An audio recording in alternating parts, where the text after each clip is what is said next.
आज आपण उकडलेल्या कैरीचं प्रीमिक्स तयार करणार आहोत, 3 महिने टिकणारं। त्यासाठी मी अर्धा किलो तोतापुरी कैरी घेतली, त्याचं देठ असं काढून घ्यायचं, एका भांड्यामध्ये ठेवून घ्यायच्यात। पाणी न टाकता ह्या कैऱ्या उकडून घ्यायच्यात। कुकरच्या तळाशी पाणी टाकायचे, ते भांडं ठेवायचे, वरतून पक्क झाकण ठेवायचे, कुकरचं झाकण लावायचं, 3 शिट्ट्या करून घ्यायच्या।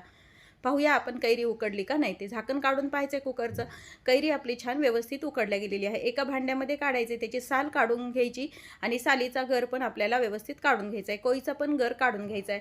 काढलेला जे गर आहे तो एका वाटीनं मोजून घ्यायचा आहे। त्याच वाटीनं आपल्याला तेवढाच यामध्ये गूळ वापरायचा आहे। गूळ घालून घ्यायचा आणि सर्व मिश्रण छान मिक्स करायचे। एका जाळीवरती टाकून हे मिश्रण पूर्ण आपल्याला गाळून घ्यायचे। नंतर वेलची पावडर, काळं मीठ, साधं मीठ टाकायचे आणि मिक्स करून घ्यायचे। तयार केलेलं कैरीचं मिश्रण एका काचेच्या बरणीमध्ये स्वच्छ भरून फ्रीजमध्ये ठेवून द्यायचे। करताना एका ग्लासमध्ये 1 चमचा असा हा गर टाकून घ्यायचा आहे। नंतर थंड पाणी टाकायचे आणि छान मिक्स करून घ्यायचे। मिक्स केल्यानंतर बर्फाच्या क्यूब टाकायच्या। तयार आहे आपलं कैरीचं प्रीमिक्स आणि पन्ह।